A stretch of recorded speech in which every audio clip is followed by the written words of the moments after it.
Comment réaliser en une journée ce que d'autres pourraient faire en 10 jours? Bienvenue dans Croissance Personnelle, ici Maxime, le podcast où je te parle tous les jours de leadership, mindset et de développement personnel pour vivre réellement la vie qui t'inspire. Aujourd'hui, on va parler de productivité. J'ai longtemps été passionné par ce sujet, la productivité, l'organisation, la discipline, la volonté. J'en ai même fait un club qui s'appelle le Club Objectif Réussite, qui n'existe plus. et et, euh, et on a parlé de ça pendant 1 an. On a parlé de tout ça, d'organisation, discipline, volonté, énergie, apprendre à apprendre, sommeil, etc. Magnifique. Peut-être que je réouvrirai quelque chose de similaire plus tard. Dites-moi si ça vous intéresse d'ailleurs de recréer un petit peu une sorte de club objectif réussite. Peut-être ça s'appellera pas comme ça, mais dans ce sens-là. Donc voilà, c'est un club qui était premium, je crois qu'il coûtait 19 € par mois, c'était vraiment rien, où tu avais des vidéos, tu avais 4 vidéos par mois, pardon, sur tous ces sujets, tu avais un club de lecture, enfin tu avais plein de trucs trop bien, ça coûtera pas aussi peu cher, désolé, mais si je réouvre un truc, ce sera sûrement sur ces sujets-là, sur comment devenir un super humain. Bref, donc j'ai été longtemps passionné par ça, et il y a plusieurs points, notamment 8, que j'ai sélectionnés, que je voulais te partager sur c'est quoi les 8 astuces pour réaliser en une journée ce que d'autres feraient en 10 jours. Ok ? Donc la première, alors si tu n'as pas écouté le podcast d'hier sur la clarté, c'est très important, bien évidemment, que tu écoutes celui d'hier. Et si tu t'en souviens plus, réécoute-le parce que c'est primordial de d'abord avoir de la clarté avant d'améliorer ta productivité. Parce que... et d'aller chercher aussi pourquoi tu procrastines. Si tu procrastines, c'est aller chercher pourquoi, j'en parle à la fin du podcast. C'est primordial parce que tu peux prendre un coach en productivité, mettre des agendas, prendre toutes les techniques, des techniques, acheter un casque anti-bruit, tout faire. Si tu as un problème avec la productivité profond, si tu as une croyance profonde par rapport à ça, tu vas juste atténuer pendant quelques heures en fait. C'est comme si tu mettais un pansement sur une balle dans le cœur. Allons planifier la chirurgie, j'en parle dans le podcast d'hier à la fin. Donc écoute le podcast sur la clarté avant de continuer si ce n'est pas encore fait. Premier tips, planifie ta journée sur un tableau ou sur une checklist papier, tous les matins ou alors tous les soirs pour la journée de demain. Primordial, si tu ne sais pas ce que tu vas faire, si tu n'as aucune clarté sur l'action que tu dois faire demain, tu vas perdre énormément de temps. Et là, on parle vraiment de comment tu peux réaliser en une journée ce que d'autres feraient en 10 jours. Donc, c'est hyper important que tu aies déjà ta journée planifiée à l'avance, soit sur un tableau, il y a des gens qui aiment beaucoup ça, soit sur une checklist papier, sur quelque chose. C'est quoi les actions que tu dois faire demain? C'est quoi ce que tu dois faire aujourd'hui? Voilà, il faut que tu aies une clarté là-dessus. Point numéro 2, ça s'appelle avaler le crapaud. C'est Brian Tracy qui parle de ce concept. Avaler le crapaud, ça veut dire faire la chose la plus importante le matin. Et j'en ai déjà parlé, mais voilà, tous les jours, tu as une jauge de volonté et d'autodiscipline qui s'épuise avec chaque décision que tu prends dans la journée.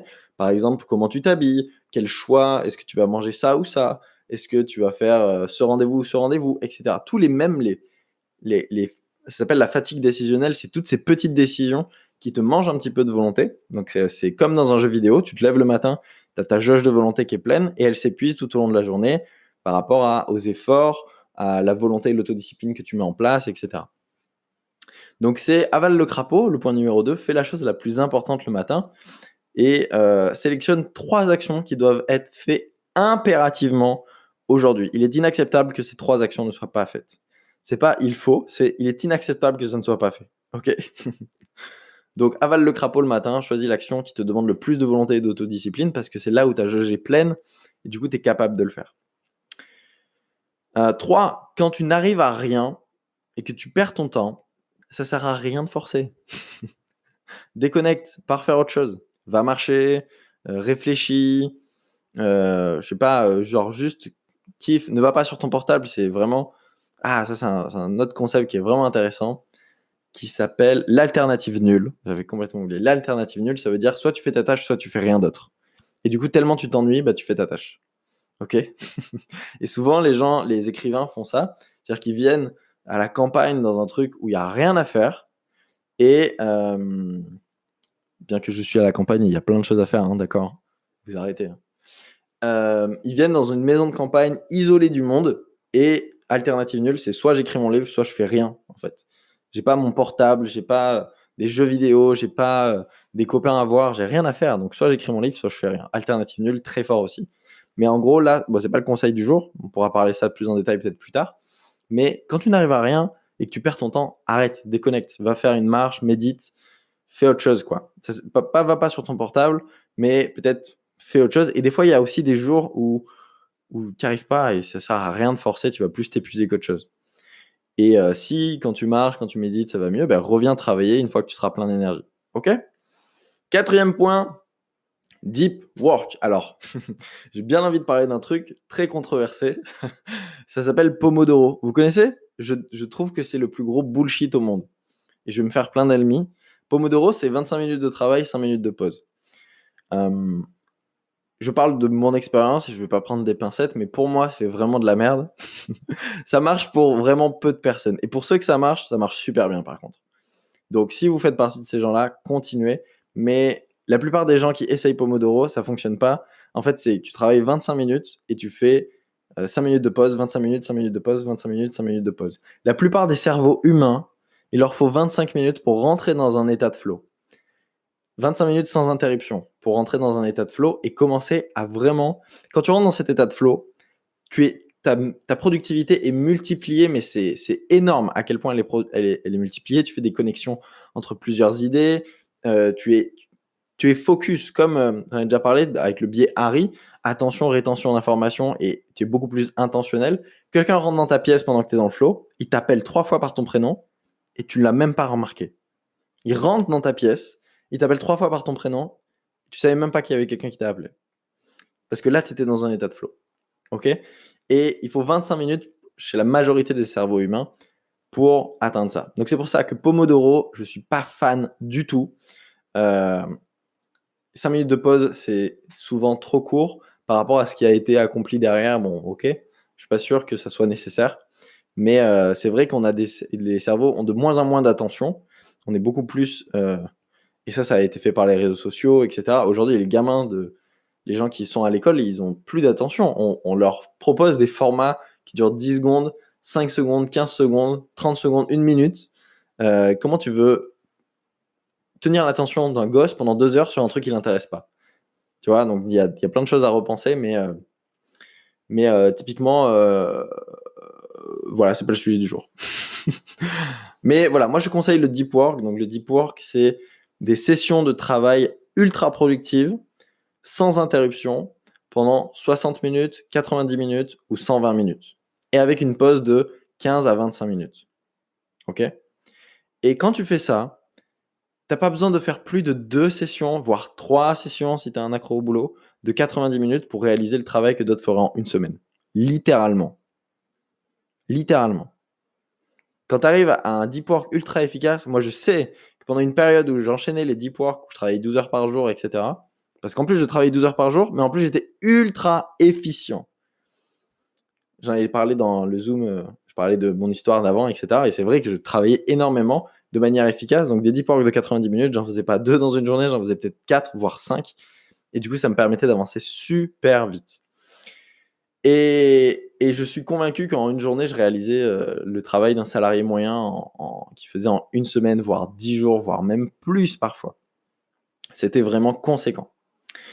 Donc, essaye le deep work. Tu as un livre qui s'appelle Deep Work qui est vraiment bien. Et tu as tous les livres. Tu as Brian Tracy, Avaler le crapaud qui est vraiment bien aussi sur la productivité que je te conseille. Mais voilà, Deep Work est pas mal. Et il y a un autre livre qui m'est venu en tête. Donc là, j'imagine que c'est une intuition. C'est... Ah merde, j'ai oublié. Ah, comment il s'appelle ? C'est... Je sais plus. Ah, ça m'énerve. Bon, c'est pas grave. Je sais plus. C'est un livre sur comment tu peux lancer un produit rapidement, en fait. Tester une idée rapidement. Je sais plus. Ça va peut-être me revenir en tête dans le podcast. Sinon, demande-le-moi et je vais le retrouver. Je te le mettrai en description, ok ? Donc, super livre aussi. Ça m'énerve un peu de l'avoir perdu, mais c'est pas grave. Ok. Étape numéro 5, c'est évite d'être perturbé. Donc, c'est-à-dire désactive toutes tes notifications sur ton téléphone. Ok ? Comme je t'ai dit, si tu es déconcentré et que tu es dérangé, il te faudra 25 minutes pour retrouver ton niveau de concentration, ton état de flow. Si tu es focus et que quelqu'un vient ton téléphone sonne, vibre, il y a une lumière qui s'allume, il y a quelqu'un qui toque à ta porte, il y a quelqu'un qui t'appelle, peu importe. Si tu as une interruption, il te faut 25 minutes pour retrouver un état de flow. Donc, quand est-ce que c'était la dernière fois où réellement tu as eu une urgence sur ton téléphone? Une urgence capitale. Quelqu'un allait mourir, une explosion, tu pouvais pas lire ça dans 1 heure. C'était quand? Si tu es honnête avec toi-même, jamais, ou alors il y a très longtemps. Donc ça vaut bien le coup de ne pas être dérangé. Je sais pas, plus de 100 fois par jour, parfois, par ton téléphone, quoi. Mon téléphone, ça fait 4 ans qu'il sonne pas, il vibre pas. Quand les gens m'appellent, il sonne pas, j'ai juste leur message et je les rappelle si j'ai envie de les appeler. Ou alors je leur laisse un message et on se planifie ça ou pas. Donc, personne ne me dérange quand je travaille. J'ai un truc dans ma légende personnelle, dans ma constitution personnelle, qui dit quand je travaille, c'est when I work, I deep focus. Ça veut dire quand je travaille, personne ne peut me distraire. C'est impossible. Et tu as des outils que je vais te donner qui vont te permettre de ne plus être perturbé par l'extérieur. Tu as un outil qui s'appelle Kill Newsfeed qui permet de supprimer ton feed d'actualité Facebook. La plupart du temps, ça t'apporte rien. J'ai dit la plupart du temps, tout le temps. Ça t'apporte rien, ton feed d'actualité Facebook. Tu peux même supprimer l'appli si tu ne te sers pas des réseaux sociaux pour travailler. L'application sur ton portable et finalement y aller sur ton ordi si tu veux de temps en temps, mais ouais, feed Facebook un peu de la merde. Ou, sauf si tu l'as, ça peut être très bien aussi de faire ça, c'est de dire je ne veux plus voir ce contenu sur mon fil d'actualité plein de fois, et après tu as un feed d'actualité qui t'intéresse, mais c'est très long, donc c'est pas nécessaire. Hide recommandations YouTube, ça supprime les vidéos suggérées sur le côté et l'accueil de YouTube, et c'est vraiment bien. Franchement, ça te permet d'être focus quand tu regardes un contenu et t'as pas. C'est un peu comme contre ça que j'ai gueulé quand je me suis dit que j'allais faire des podcasts. C'est que même si tu as pris l'attention de quelqu'un ou qu'on a ton attention, tu es vampirisé d'un côté, avec 10 vidéos sur le côté, plus intéressantes les unes que les autres, qui sont suggérées pour toi, avec des titres putaclic et des ronds rouges, des flèches, qui te disent hey, regarde-moi, regarde-moi, regarde-moi, regarde-moi. Donc, hide recommandations YouTube, ça supprime tout ça. Tu as une application qui s'appelle Freedom si tu n'as pas de discipline. Ça te permet de déconnecter des réseaux sociaux et que c'est impossible d'y accéder pendant ton deep work. C'est-à-dire que tu as plein de sites que tu peux interdire et en gros, l'application, elle te dit bah non, tu as dit que tu voulais pas y aller, tu n'iras pas, etc. Donc, c'est vraiment si tu as une volonté de merde. Mais ça peut être très bien. C'est-à-dire que parfois, en mode automatique, tu vas ouvrir Messenger et il va te dire bah non, j'ai bloqué. Ok. Point numéro 6 s'appelle n'importe quoi. Point numéro 6, si tu as une tâche compliquée mais que tu n'arrives pas à te motiver pour la réaliser, par exemple, tu vois, tu rentres du sport, tu as la flemme, ou alors tu te réveilles le matin et oh là là, tu as ton avaler le crapaud à faire dès le début et tu n'arrives vraiment pas à te motiver par ça, il y a une astuce, c'est fais une tâche beaucoup plus simple que tu es sûr que tu vas réussir, et tu verras qu'après, ça sera beaucoup plus simple de te mettre à travailler sur cette tâche qui te paraissait hyper compliquée au départ. C'est un petit peu l'astuce du carré de chocolat. Tu manges un carré de chocolat et tu vas finir par manger toute la tablette. C'est comme si tu mettais, si t'as pas envie d'aller courir, ben juste mets tes baskets et va faire quelques foulées dans ton quartier. C'est tout. Et tu te dis, bah voilà, si j'ai vraiment pas envie, je rentre. Mais en fait, tu vas voir que en commençant à faire ça, bah, tu vas dire, bah vas-y, j'y suis, autant le faire en entier. Voilà, astuce du carré de chocolat. Donc si tu as une tâche compliquée, que tu n'arrives pas à te motiver à la faire, fais une tâche plus simple que tu es sûr que tu vas réussir et ça va te motiver à enchaîner. Point numéro 7, optimise ton environnement, range ton bureau. Donc il y a un super exercice que tu peux faire. C'est déjà feedback, ton bureau et ton ami, feedback cadeau. Ton bureau, c'est la représentation de ton esprit. Si ton bureau est en bordel, ton esprit est en bordel, littéralement. Donc l'exercice que je vais te demander de faire, c'est de prendre tout ce qu'il y a sur ton bureau. Et tu vois, je suis mauvais élève parce qu'il y a encore quelques trucs sur mon bureau qui n'ont rien à faire ici. Mais en gros, de prendre tout ce qu'il y a sur ton bureau, de les mettre par terre autour de ta chaise et de continuer à travailler. Donc évidemment, du coup, vu qu'il n'y a plus rien sur ton bureau, tu vas prendre peut-être ton ordi qui était par terre. Et tu vas travailler 15 minutes, tu vas dire « Ah merde, j'ai envie de noter un truc », bah, tu vas prendre ton carnet qui était par terre et tu vas avoir besoin d'un stylo qui était par terre. Puis après, tu vas dire « Ah putain, j'ai soif », bah, tu vas ramener ta bouteille qui était par terre. Puis après, je sais pas, tu vas te dire « Ah, il me faut mon planning », je sais pas, tu as un planning, tu vas le remettre sur ton bureau parce qu'il était par terre. Et tout le reste, tu as peut-être 20 éléments, objets, qui sont autour de toi par terre et que tu te sers pas du tout. Ça peut être un souvenir. Bon, les souvenirs, c'est un peu controversé. J'ai pris plusieurs critiques par rapport à ça, mais je vais t'expliquer mon point de vue. Donc, ça peut être voilà, un casque, des bouquins, une pile de bouquins que tu lis jamais. Ça sert à rien qu'ils soient là. Autant en avoir un seul. Et il y a un super exercice que tu peux faire avec tes livres. Si toi aussi, tu étais comme moi avant et que tu avais plein, plein de livres, plein de livres partout, que t'as jamais lu. Tu as acheté des livres, mais tu les as jamais lus, bah vends-les ou donne-les. Vends-les ou donne-les ou range-les, mais tu dois jamais les voir. Et quand tu vas vraiment avoir besoin de ce livre, tu vas le racheter. Parce que le simple fait de faire ce sacrifice de 10 euros, 20 euros, bah, ça te dit que tu en as besoin maintenant et du coup, tu vas le lire. Mais si tu achètes, je trouve bête un petit peu de faire des commandes de 10 livres. Parce que bah, peut-être tu te dis, ah, mais j'ai besoin de ce livre, ce livre, ce livre, ce livre, maintenant. Mais peut-être que quand tu vas lire un livre, tu vas te dire, ah, mais non, en fait, c'est plus vers là. Donc en fait, tu as acheté 9 bouquins que tu vas jamais lire ou en fait dans très longtemps. Et du coup, tu vas te mettre à accumuler du matériel que tu n'as pas besoin. Donc voilà.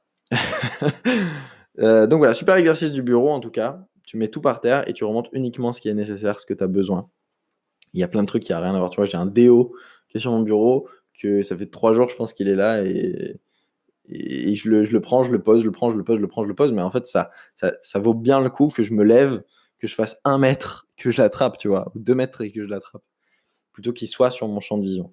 Et par rapport aux souvenirs, bah, tu peux avoir des souvenirs sur ton bureau, une photo, des petites statues, des petits trucs. Tu dis, ah, ça me fait plaisir de les avoir là. Bon, si ça te fait plaisir de les avoir là et que tu veux vraiment les avoir là, ben, laisse-les là. Mais sinon, vaut mieux que tu les mettes ailleurs et quand vraiment tu veux te souvenir, ben, que tu les prennes et que tu connectes sincèrement et que tu prennes 5 minutes pour juste connecter avec ce souvenir, te rappeler des choses, etc. Parce que sinon, ça t'arrive jamais. Ça t'arrive jamais. Moi, j'ai ma chérie qui m'offre, qui m'a acheté des cadres de photos de nous deux, etc. Et elle boude un peu parce que je les mets pas dans mon bureau parce que bah, je les regarde jamais en fait dans mon bureau. Parce que dans mon bureau, c'est un espace où je travaille. Par exemple, je les ai dans ma chambre et quand j'ai envie de connecter avec, bah, je connecte avec réellement. Et c'est pas juste un truc que je regarde jamais qui est là, mais qui est vraiment, qui est comme s'il n'était pas là finalement. Donc voilà, souvenir. Bon, voilà mon point de vue là-dessus. Peut-être que t'es pas d'accord. C'est pas grave. Et point numéro 8, travaille les premières 90 minutes sur la tâche la plus prometteuse de ton business ou de ton projet. Donc en fait, c'est ton premier deep work, c'est celui qui va te donner le plus de pourcentage sur l'avancement de ton projet. Par exemple, j'étais quelqu'un de très rationnel quand j'ai écrit ça, mais c'est vraiment ça. C'est si tu sais que sur toutes les tâches que tu as définies la semaine, j'en ai pas parlé, mais c'est bien d'avoir un objectif sur 90 jours et de le décomposer en 13 semaines. Et de chaque semaine, tu sais exactement ce que tu fais, en fait. Et tu t'es pas happé par d'autres projets, en fait. C'est 90 jours où tu as tout bloqué et tu peux planifier les prochains 90 jours, mais celui-là, tu le fais en excellence. Et tu laisses rien rentrer, un petit peu, sauf si tu n'es pas aligné. Mais si tu as fait ton exercice de clarté qu'on a vu hier, normalement, ça va Imhotep. Ok, donc tes premières 90 minutes, 60 minutes ou 120 minutes, ton premier deep work, il concerne la tâche la plus prometteuse et celle qui va te faire le plus avancer, le plus grand nombre de pourcentages.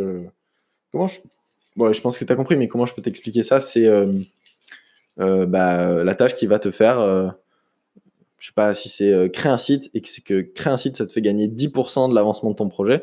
Bah, peut-être que c'est le truc qui demande le plus de volonté. Moi, je suis pas sûr que créer un site, ça soit la meilleure tâche, mais c'est un exemple. Et bien, tu fais la tâche qui te fait le plus avancer tous les matins, en premier. C'est souvent celle qui te demande le plus de volonté. Et si c'est pas celle-là, bah, d'abord le crapaud et ensuite celle-là. Ok, c'est tout pour. Ah, c'est bon, je me suis souvenu du nom du livre. Ça s'appelle Lean Startup. Et Lean Startup, ça t'explique comment tu peux mettre en place ton projet le plus rapidement possible. En fait, t'occuper des 20% d'actions qui t'apportent 80% des résultats. C'est la loi de Pareto. Et ça, c'est une loi à appliquer dans tout ce que tu fais dans tes business ou dans tes projets. Toujours t'occuper des 20% d'actions qui t'apportent 80% des résultats. Donc, ça s'appelle Lean Startup. Je le mettrai pas en description. Fallait écouter le podcast en entier. Voilà, c'est tout pour ce nouveau podcast. Si tu as des questions, pareil, envoie-moi un message. Si tu veux aller plus loin, tu as les liens pour t'inscrire à l'atelier Se Découvrir, où tu vas découvrir réellement qui tu es, depuis ton essence profonde. Et quand tu découvres ça, tu découvres le toi aligné, puissant et inspirant qui te permet d'accomplir tes rêves et tu peux identifier ta légende personnelle, tu peux identifier quelle personne tu as été qui t'a jamais permis d'atteindre tes objectifs. On va identifier c'est quoi tes résultats en fait dans tes relations, dans tes finances, dans ta santé. Est-ce que tu es satisfait de la vie que tu mènes? Est-ce que tu es satisfait des résultats que tu as dans ta vie? Est-ce que tu fais vraiment ce qui te passionne? En qui tu t'es transformé, qui t'a pas permis finalement de vivre la vie qui t'inspire? Donc c'est un atelier qui est magnifique, qui a changé ma vie et c'est pour ça qu'aujourd'hui je t'en parle. Tu as le lien dans la description et moi je te retrouve demain pour le prochain podcast. À plus tard, ciao ciao.